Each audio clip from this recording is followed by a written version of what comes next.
अस्सलाम वालेकुम व्यूअर्स, कैसे हैं आप सब। उम्मीद करती हूँ कि आप सब ठीक ठाक होंगे। आज की हमारी स्पेशल रेसिपी चाय के दीवानों के लिए है। इस चाय में हम सिर्फ एक सीक्रेट इंग्रेडिएंट डालेंगे और इसका जायका मज़ीद दोबाला हो जाएगा। ये चाय आप खुद भी पिएं और मेहमानों को पिलाएं और उनका दिल जीत लें। तो आए रेसिपी स्टार्ट करते हैं। हमने एक पतीली में 1.25 कप दूध लिया।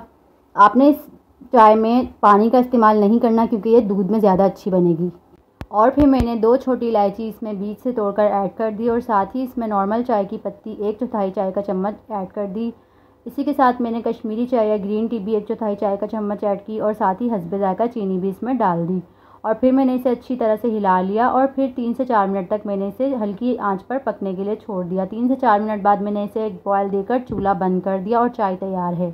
सो व्यूअर्स, फाइनली चाय बनकर तैयार है। आप ये स्पेशल चाय अपने मेहमानों के लिए ज़रूर बनाएं और उनका दिल जीत लें और अपने घर वालों को भी पिलाएं। और इसी के साथ आपको अगर मेरी रेसिपी अच्छी लगती है तो मुझे कमेंट सेक्शन में अपना फ़ीडबैक दें।